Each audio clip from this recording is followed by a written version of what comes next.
One metric to this that I don't think is measured anywhere that probably should be, but it would be difficult to get after.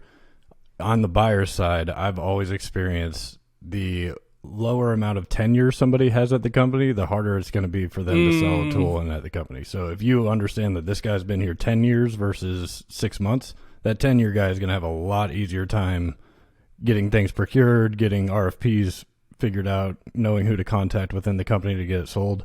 Whereas the guy that's been there 6 months is going to have a very uphill battle getting all that figured out for the first time. Totally. That's such a great point. And it's also company to company variance, right? So like at Ring DNA, we sell mostly to, sales and ops leaders, and sales leaders particularly have an average tenure of like 17 months. So like it's actually very rare to find like a VP of sales has been at that business for 10 years as the VP of sales. It's not a thing that is frequently happening. But if you're at a company where it's like finance, maybe it's totally different. And so it's different to your business, and definitely a thing that I think would be really interesting to pull. I don't know how you would do it, but it would be really interesting to pull. I'd love to see that data if somebody has it. Anybody listening knows how to do this. Let's do it. Let's figure it out. And then there's one other thing that I would do, by the way, if I have a ton of slippage, and this is actually super important, is remove lazy slippage. And what I mean by that is every quarter, at the end of the quarter, in the final 10 days, your sales reps are going to go into Salesforce and just start moving everything into the next quarter.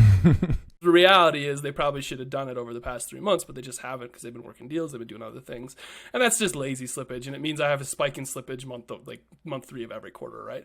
And the way you remove that is just share the data early, share it often, and force a clean pipeline. Don't let deals sit, like as an ops team, right? Like communicate this very clearly to the team. And if you start to see that happening, then you need to share data more frequently. You need to set better expectations around that because it's skewing your metrics, frankly. Like it's just not helpful. And if I'm a sales rep, if I'm doing something like slip reasons and I have to go move 20 deals into the next quarter, I'm just like batch updating slip reason to like one standard thing. And that data is ruined forever then too. So it's just ruining everything. So it's super important to keep that hygienic. I also think you have to make sure you're not incentivizing reps to keep slipping deals, right? Instead of like closing them out.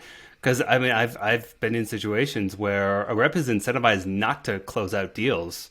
And so all they keep doing is that same account keeps getting pushed and keeps getting pushed and keeps getting pushed.